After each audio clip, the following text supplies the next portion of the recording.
Everyone, and welcome. I'm Bill Cody, co-chair of Lake County Lake Lovers, and tonight I'm subbing for Mary, who has got a little bit of a laryngitis issue, but I'm very delighted to kick off our first Lake Lovers third Thursday Zoom briefing of the year. Tonight we're going to be starting with something really special, a behind-the-scenes look at one of Lake County's most extraordinary living laboratories right here in our own backyard. Before we dive in, just a quick word about who we are and why we do this. We believe lakes are what make Lake County great.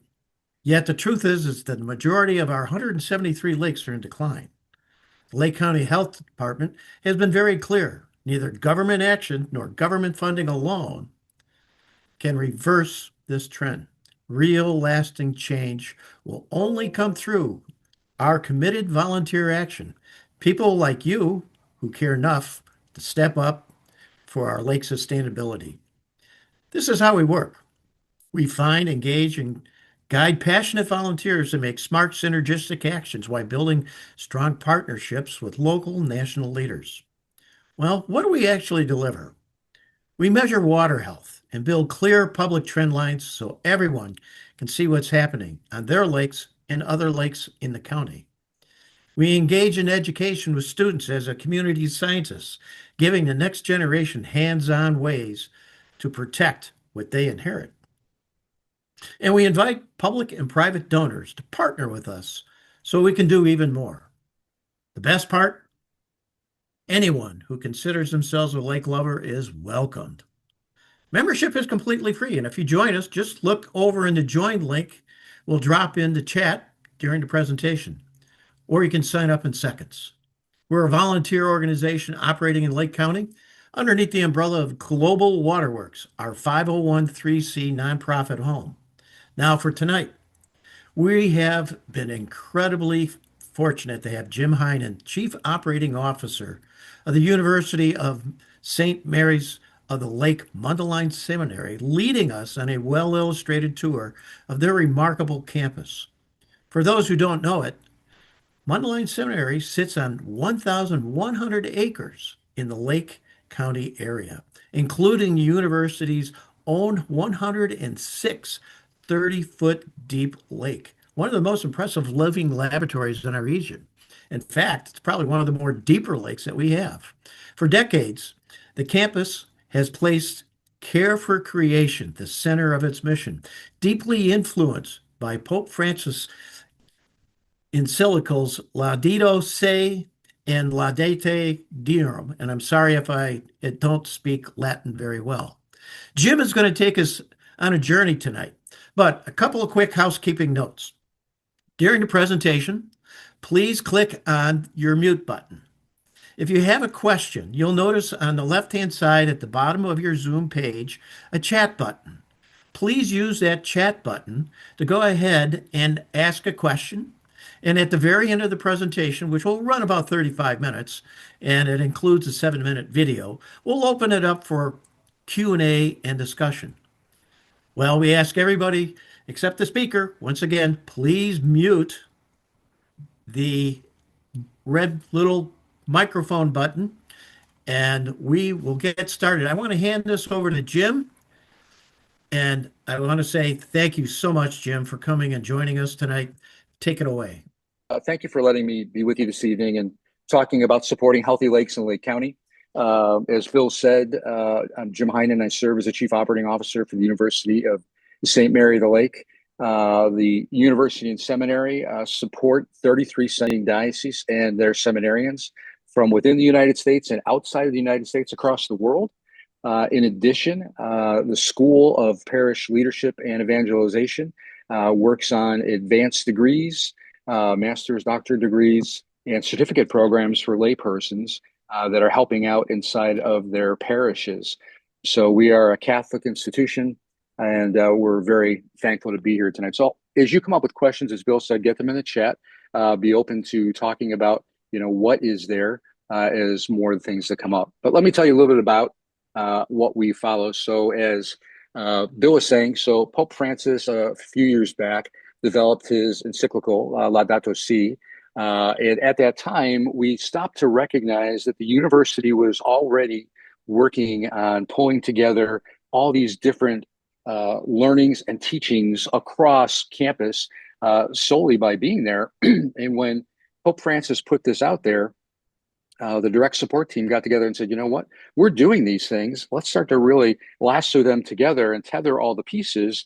And we'll get a much better approach to think more strategically about the whole instead of just the pieces. So our approach is rooted in stewardship science and responsible land management. As you can see up there, the pillars, strategic conservation, we are very intentional about everything that we do, renewable energy, and caring for creation.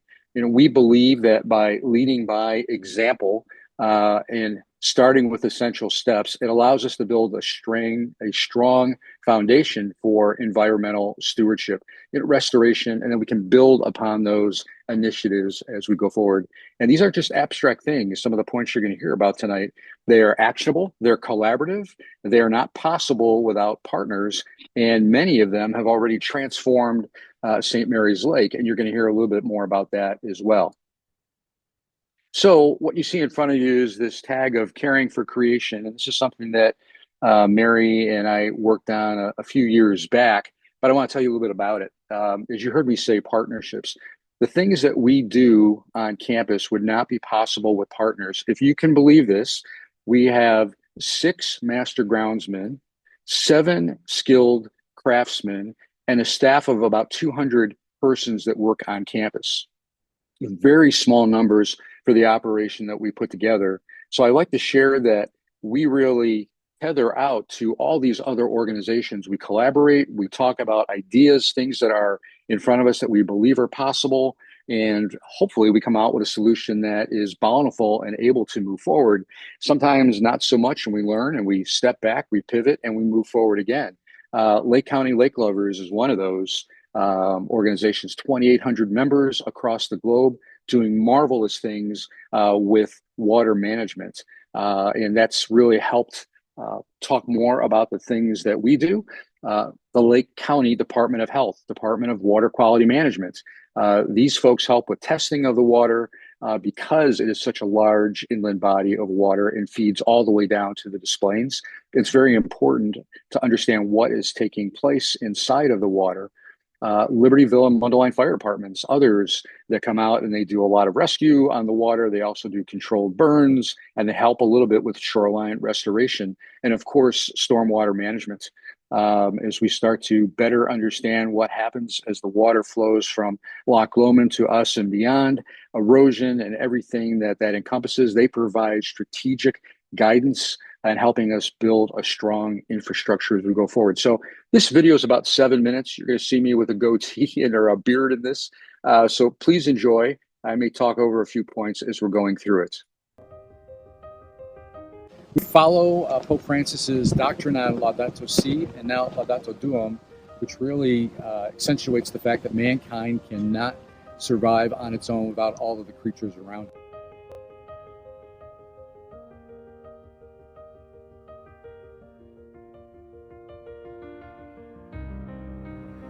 So here we are at USML. We are a campus for theologians, both lay and those to be ordained. 1,100 acres, and we consider it a learning laboratory. So as students come in here from a theology standpoint to become priests of parishes at a later date, they come to find out really quickly what is possible. So we enjoy being part of the solution for what's around us. I can tell you about a few things that we've worked on. First, I couldn't do what we do without the great partners that we have. So let's start with our solar field. Our solar field provides just about 30% of the energy the campus uses. Now, how did we get to that point? A gentleman by the name of David, he is on our board, came to us and said, hey, Jim, I'm thinking about this concept of a solar array. Where might we put it? It took 2.5 years to get through the process of actually putting it in play. And then one day, Dave says, Jim, what do you think about a cross? You might be able to see it from 20,000 feet or even better, Google Earth, to proclaim our faith and support of the planet. So he ran the numbers, was easy enough to do. Great partners with all of the organized labor putting it together for us, and boom, there you have it. You can definitely see it from above. Go to Google Earth, you'll see that for us. That was rapidly followed by our bridge work. So we had a large bridge, 100 years old. It's called Bridge Number 1, the key entrance into campus. So that bridge had to be closed. So the old bridge came down, and no, we didn't dynamite it. It was actually knocked down into pieces. And keep in mind, as we're taking this down, a road had to be built across the stream, still allowing water to get through so that we weren't impeding any of the waterways with the Army Corps of Engineers. So as we got further into it, we started talking about the road and should we leave part of it, take part of it out? And then as we chatted a little bit more about this, we came to the realization that, hey, we could do something where we'd create a silt pond on the stream side coming down, use the road to actually filter out all the stuff, and the lake would be all to the better. We knew we could never do it at any other time to be as economically viable as it was while the construction was here and we had all the heavy equipment. So we did just that. We worked with engineering firms to make sure it was designed, worked with the Army Corps, worked with the village, and everybody was glad to see it happen. Their big trigger was, we hope that you can keep the silt pond going in the years to come, because there's a lot of folks that want to do the right thing but don't understand how hard it is to maintain it long term. Well, again, we've got this gorgeous campus that you can see around me here, and we have the skilled groundsmen that make all this possible, and again, the partners that work with us. Mary, you may have seen as you drove in today these little robotic lawnmower cutters that are out there. Again, with Laudato Si and now Laudato Deum, this whole concept of less outputs to the vehicle. So Mariani, another great partner, we come to the table and said, these are our concerns. We want to get out of some of the emissions that are coming out of this. And I asked about the program, and they looked around. It took about a year and a half to get it situated, and boom, there we are. So wow. The grass is being cut all the time. There's no issues with it at all, other than the occasional gets stuck in one of the tree circles, and the guys just move it back out there. And for next year, we're actually looking at expanding that to the ball field, just adjacent to the solar field, so that can be going on, and our skilled guys can focus on core campus as we go along.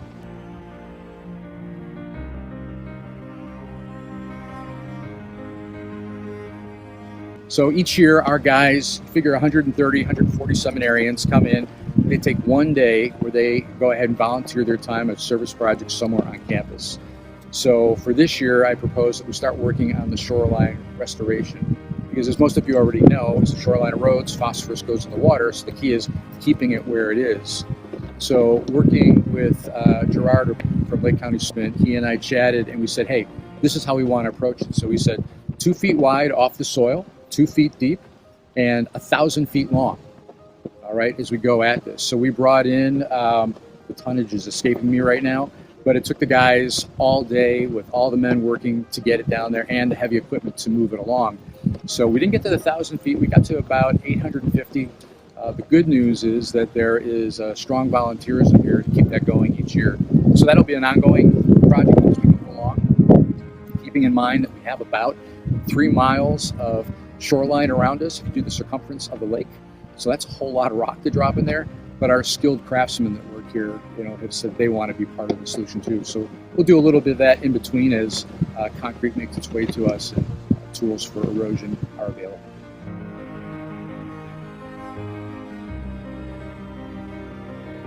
We see ourselves and our responsibility as a teaching institution to be one of ongoing education to all the students that are here. So from a point with our seminarians, we always want to make sure that they see what is possible, both the successes and the failures, to realize that you really can't succeed unless you have failed along the way at some point to learn more. And then for our lay students, the same. We've got a new school of parish leadership and evangelization, and they will have the opportunities to be part of the volunteerism on a go-forward basis. As we look forward, a few of the initiatives that we're working with right now.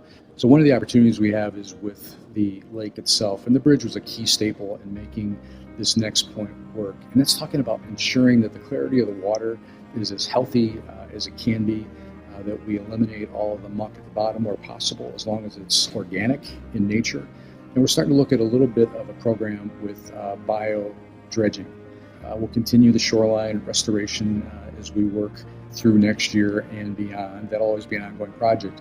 But one of the things that we have to remind people, whether it's our board or other constituents that are here, is that these aren't one-time projects. It's an ongoing project, just to make sure that we're taking care of that environment so that mankind is surrounded by everything else, the flora and the fauna that go forward. And as you think about lake lovers specifically, we see this as a tremendous opportunity to share the teaching and the ongoing education. What's happening here, what's happening down by Libertyville High School and Butler Lake. There's a lot of information sharing that goes on. And I think that Lake County Stormwater Management is taking a real watch at what is happening through all this as well, because as one benefits, we all benefit as we learn more and share those teachings.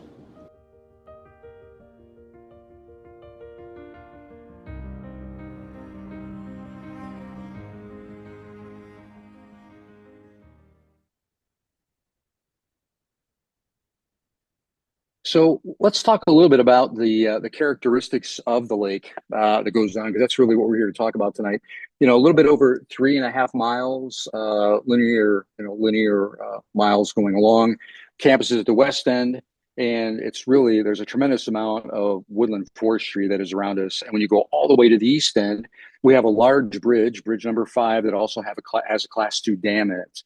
So everything becomes all the more complicated as we talk about, what is taking place. The one thing that most people do not realize is that we have a full service wastewater management plant. And this facility provides on-site treatment that ensures all of the effluent is meeting or exceeding regulatory standards before the treated effluent is further polished by the lake itself. Now, we work very closely with the EPA. In fact, the EPA was in for their annual review 2 weeks back, clean bill of health. As we go forward, and they look at what we're doing, and they say, we're always so interested to come out here because you want to learn more.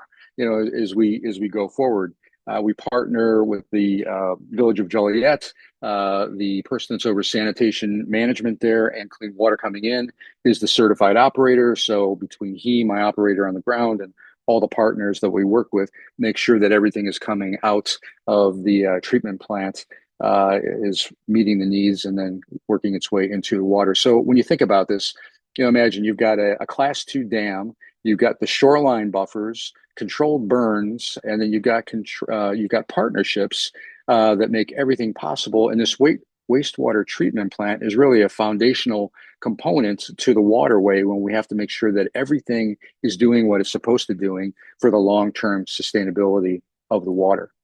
What a lot of individuals don't realize as well are the things that are taking place. We've talked a little bit about the wastewater treatment plant and what's happening there, but carp harvesting. So can you imagine 7,000 pounds of carp have been removed from the lake over the last 8 years? When I first came to campus in 2016, I was driving around right before dusk because my family was still back in Columbus. I had a lot of time. So I'm driving around and I come across this mountain of what looked like dragon heads, just to understand that we had just harvested all of these fish out of the water. They are nasty little buggers. They wipe out the bottom of the waterway that you're in. They'll jump into the boat. They're just crazy, and they just devastate the water. So we work with the Department of Health. They help keep everything in check and make sure we're the best that we can be. We've also stopped utilizing all fertilizers and herbicides. We are now going into our 4th year of that.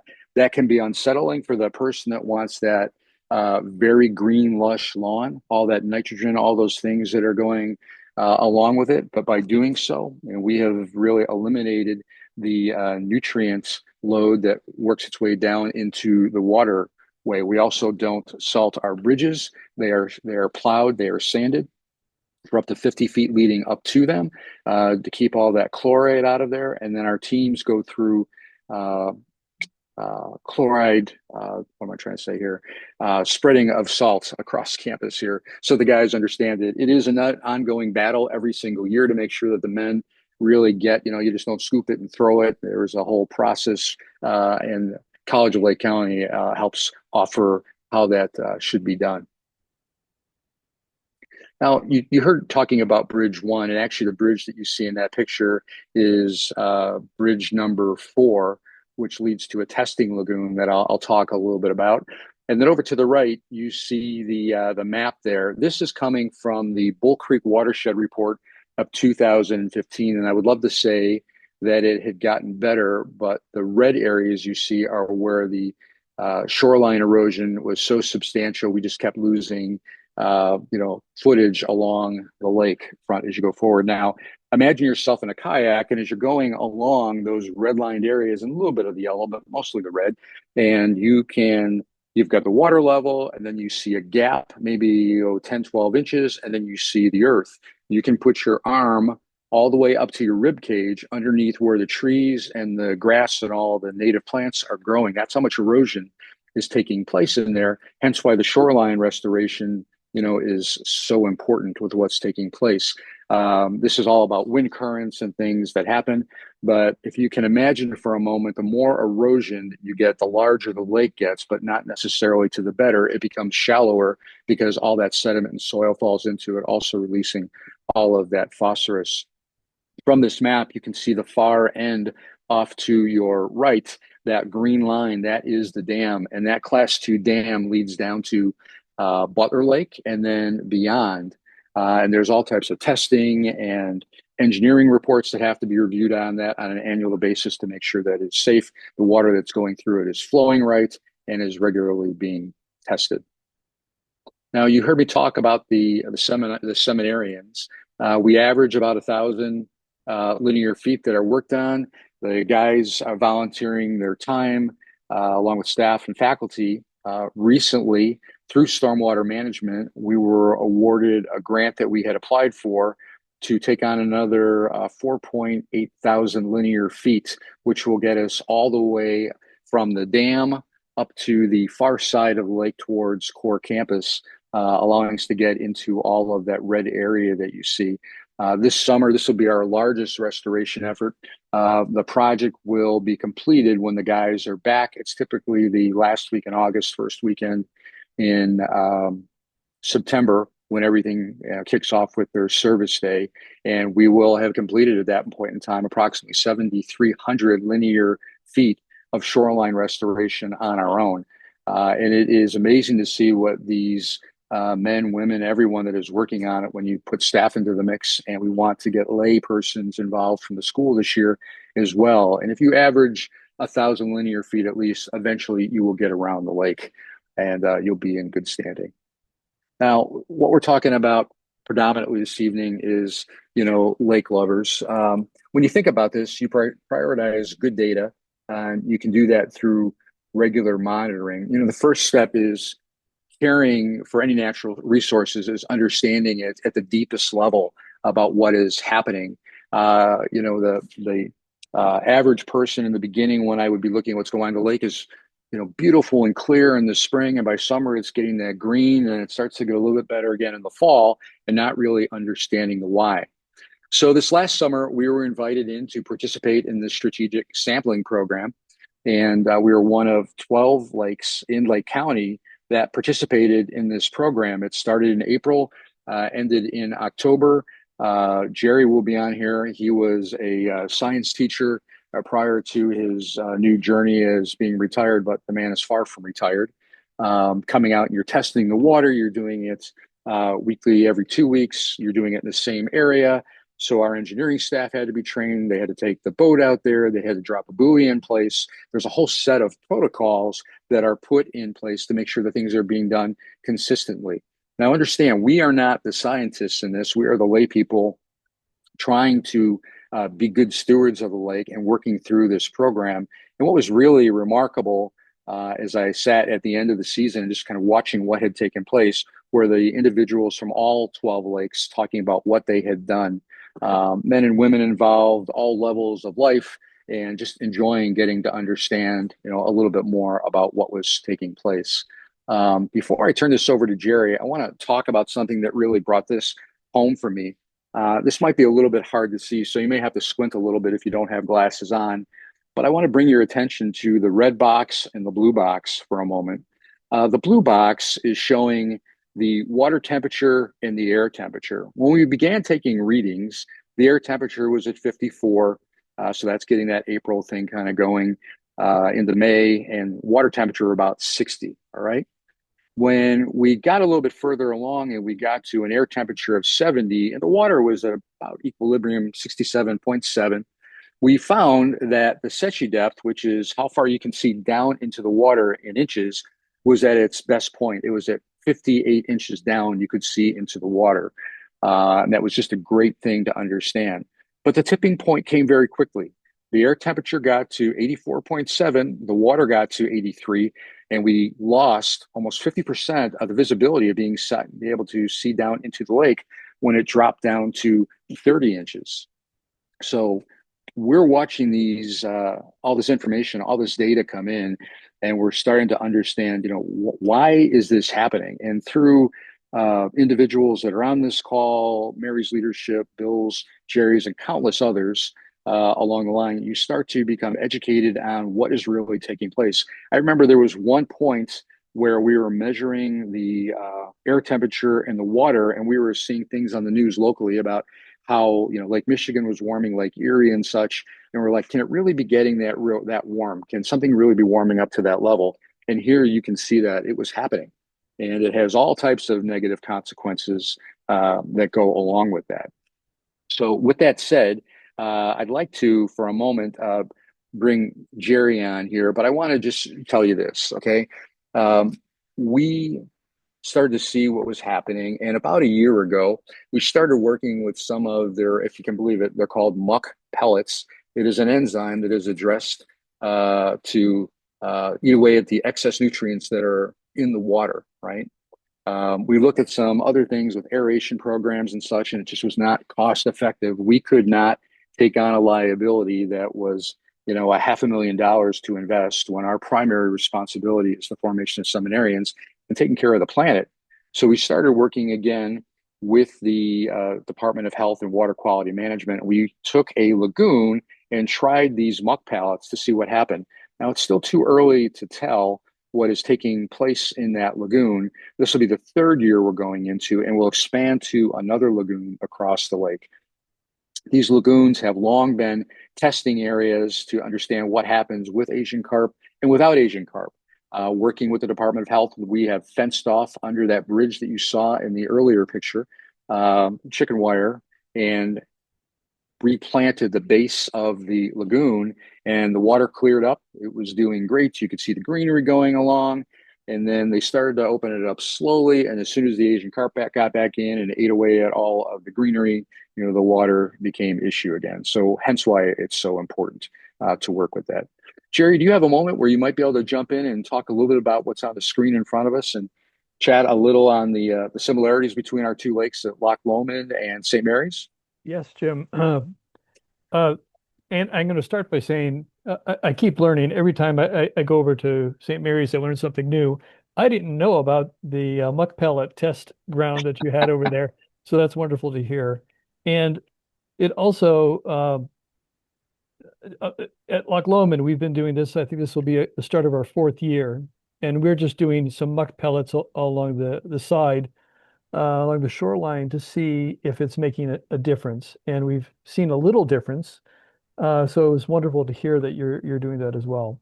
And I wrote something earlier this week to say that one of the things I think that's so strong is to see that both at Loch Lomond and at the seminary is this commitment to try things and to learn what's up with the lakes and what is it that we can do that makes sense, that's good for the environment, that's good for the creation for ecosystem. This particular chart, I created one both for Loch Lomond and for the seminary. And our lakes have some similarities and there's some differences.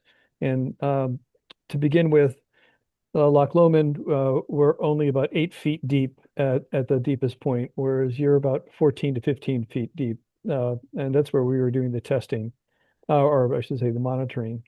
I think the charts actually look very similar, both for Loch Lomond and for the seminary. I think on the far right, where there were averages from May to October, there are some differences. Like your Secchi depth readings are on average are deeper, which is a good thing. Because you're a deeper lake, your temperature readings, especially at the lower level, get much cooler, which is also wonderful. both of our lakes have had some issues with oxidation reduction potential and dissolved oxygen levels. And most of the readings I did for Loch Lomond, I would do Loch Lomond in the morning. So our DO levels were always a little bit lower than yours. And because yours were in the afternoon when I came over there, they were always better readings. And that makes sense because the dissolved oxygen is being produced during the sunlight, with sunlight. Phosphate, both of our lakes have had some issues with phosphate. Uh, in your lake, I was able to do phosphate testing at 11 feet deep. I think what I would really love to do with both of our lakes is to learn more about phosphate, especially as going from the inlets into Loch Lomond, the inlet into the seminary, and the outlet. Started doing some of that later in the year, but I think that would be a wonderful thing to do. Um, I'm probably going to stop there, except to say that I think the ongoing commitment of both of our lakes is really wonderful, and I just your crew of people. I'm so glad you talked about the partnership and the skilled craftsmen of your group. They were just skilled, and they were an awful lot of. It was just a lot of fun just being with them for those couple of hours a month. So thank you so much for allowing us to do the monitoring of your lake. Well, Jerry, thank you. Again, you continue to hear this spirit of relationship, collaboration, and learnings as we go forward.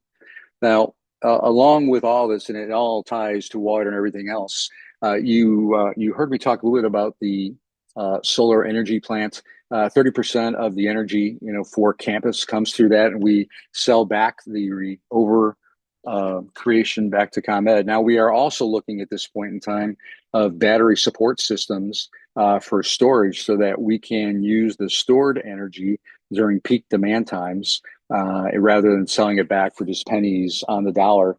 The campus is now 100% LED converted. We're in a good position there. There were some really nasty metals and things that were in light bulbs, not just here, but in all of our homes as we move forward. And the LED technology continues to improve with time. It only gets better. And I'll be sitting in a meeting and I can't help but look at the light bulb sometimes just to see what's happening. This one on the end, this big annual that you see.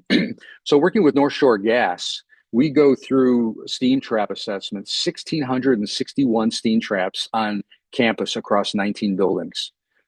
So it is a boiler system per building, and many times you've got 6. You could have more, maybe a few less, and then there's radiators everywhere. But a failed steam trap is like letting your water run full blast all the time and not shutting it off because you're just heating it. You're not controlling it as it goes forward. And when they're blocked, it's equally as bad, for a comfort standpoint. So we've been doing this now. We are into our 8th year.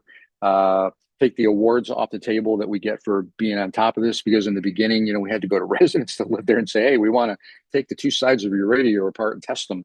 And that was a little hard to understand. But once people got it, fast forward to where we are right now, we still have a failure rate of about 20% on an annual basis. It is quite surprising for the failure rate. But these are 3 big things that help push on the sustainability envelope.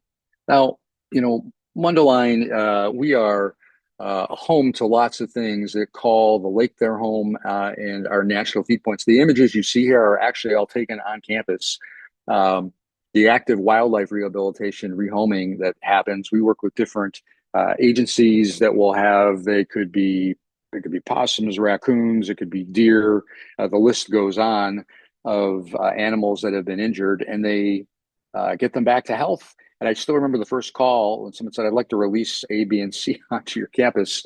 And I asked if I could repeat that. And you start to understand what's really taking place and the whys of what is happening.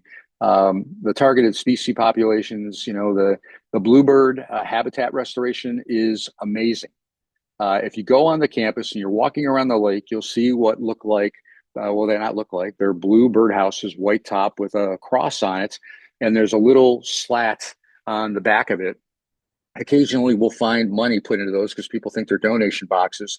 But actually what you see, that little square there with the fledglings in it, you can take your iPhone, and the gentleman that developed this, you can slide it right in there and take pictures. So we get active photography of what is happening from hatching until they leave the nest and move forward. But we were the largest contributor to bluebird population increase in Lake County for the last few years, on a go forward basis. So these are a couple of things, that happen. You've already heard about some of the lawnmowers and things just to try to keep the noise down, maintain the sanctity of what happens. But yeah, look at the water level below that geese's feet. Okay, so that's a springtime image and a shallower part of the lake, and that's just how clear the water can be at that point in time. Additionally, as you go around the lake, hopefully you're staying on the path and not venturing off, but timber stewardship. The campus is 100 years, well, 105 years old now. 2021 was 100 years. And in the beginning, not too long ago, really, probably up until about 2017, we were taking down these majestic oaks and pines and things that were diseased, and they would get ground up and made into mulch. What is happening now, we're into our fifth year, going into our sixth year of when these trees come down that are 75 years old or so, they have a very, very tight tree ring on them. So they're very old. We harvest the lumber. It goes out towards Huntley, Woodstock. It is milled. It comes back to us. It dries. And then we try to find a place that we can sell it to help fund vocations and improvements on campus. Now, oak trees, there's all kinds of diseases that are going on in the area, but not so long ago, I remember making phone calls into the village just asking about this, like what are we doing? And Mundelein is a tremendous partner and gave us the name of some of the species experts that we could be talking to. And what we quickly found after testing was going on, and if you already know this, I apologize for saying again, but the diseases were transferring between root systems. That's how this was all taking out 4 or 5, 6 of these oaks that were 75 years old. On an average, we can take down 35 to 40 oak trees a year that become diseased. It has become less over the last few years. And for each tree that we take down, we put 2 back into its place. We work with Paracone Nursery for getting native trees that are planted back on campus. They are grown, not so far from where we are. And it is a species divided up between oaks and maples and other types of trees that are put back in should we ever have disease come across all the areas like Dutch elm when I was a kid. The one thing most noticeable right now, which is really helping, again, water management of the tributaries feeding into the lake, is all of the clearing. So in 2025, we cleaned up 4.5 or almost 5 acres of buckthorn and diseased timber along 176 immediately to the west of our main entrance all the way up to Norton. And if you're driving by, it really cleared things out. And it's a little scary when you first see that, but it firmly reestablishes a resilient forest floor. It helps ensure the safety of individuals that are walking by in the area for branches that might be loose, specifically with storm management as significant as they have been. We've really been fortunate by staying in front of this. The forest regeneration commitment is actually funded by a priest who passed away and wanted to put his legacy into forestry management on campus and protecting, what was there. We talked about the mowers, so I won't waste a lot of time on this one, but you should know that we are now into core campus. I want to say there are 28 of these machines that are cutting the grass 24/7. We go all the way out to the solar field now, and in addition, all of the ball fields, and it's all cutting 24/7 unless there are activities that are taking place. Allows for a clean, consistent look, and it gets rid of the potential of fuel spills. When you have 1,100 acres and you've got 7 guys plus 5 summer helpers all on these giant mowers going around and refilling all the time, it just takes all that out of the equation and provides for a much more consistent look and a much safer look by keeping the quiet and getting rid of all of the exhaust. So as I bring this home, and we'll go to questions again, this commitment to care for our community, it's really faith driven. It is science informed. My boss, Father John Carchi, teaches science and faith and sciences all the time. relative to Catholicism. As you've heard, this is community built. It is about relationships, it is about collaboration, and it is about the bigger picture. No fertilizers, no herbicides. There are considerations to take into mind. As I mentioned earlier, we will have the person that says, hey, your grass is kind of weedy over there. Well, yes, it is, but we're not a golf course in the same breath as we go forward. So it's about education. As I mentioned, 45,000 visitors, somewhere in between that number, is what we bring to campus. And people take pictures of these little lawnmowers. They're taking pictures down by the lake. They're asking questions about what's going on. We had some international travelers this past year from France and Ukraine. And they said, well, it's good to see you're doing these things. We're already doing them back home. We want to be good neighbors to our community. So with that, I want to say thank you for your time and letting me chat with you a little bit this evening. And I'm going to ask Bill to help me get to some of the questions that you may have. So thank you. A wonderful and very powerful presentation, Jim. Just an amazing opportunity that you have grabbed onto. And I'm sure for all of us, we are just awestruck by what you've done in your community and at the church. It's fantastic. I can't say enough and have enough accolades for you on that. So we have several questions. Now, Please. I have one from Mary about robotic shovelers. Those So, do exist, but we don't have them. okay, all right. I would probably suspect they'll be continuing in their growth eventually. Paul, who is our tech team leader, asked how frequent is the silt pond dredged and what is the volume of the silt that is removed? So, Paul, that is a great question. So when this was carved out, it's probably 15 feet deep going forward, and we have not had to empty it yet. So we are in our fourth year, and we can see it bringing itself back up, but we've not had to empty it yet. When that time does come, that road that we left in the water that also serves to take the silts and help with the silt pond going to the clean water allows us to drive down on it and then to take these large backhoes from that side and then from the opposite side to take it out. What is interesting, though, that we learned from the Army Corps of Engineers, Paul, is that when you do remove this, you cannot take that soil and put it within so many feet of the shoreline. I want to say it's 300 feet, if memory serves me. So that's a whole nother thing about, what do you do with that when you take it out? Fortunately, we have the land mass that we can do that on campus, but it becomes complicated because, it's considered contaminated. Okay, Jim Bland asked about size of plants, types of unit processes, WSSW, and annual load. I'm going to ask Jim. Jim, would you come on for a minute and tell us what WSW is, please? WSW. I don't know what that is. I don't know what WSW is, but what is the size of your sewage treatment plant? You have 40,000 people that are coming there every year, and the sewage treatment plant sizing is important. The annual discharge of phosphorus into the lake needs to be identified. The sewage treatment effluent is something that's called soluble reactive phosphorus. It means that almost all of it will be bioavailable almost immediately.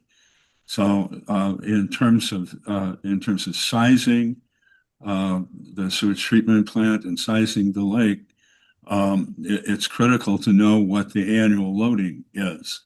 But the fact that, and I'll presume that the real question is what types of unit processes do you have at the sewage treatment plant that keeps the phosphorus loading down?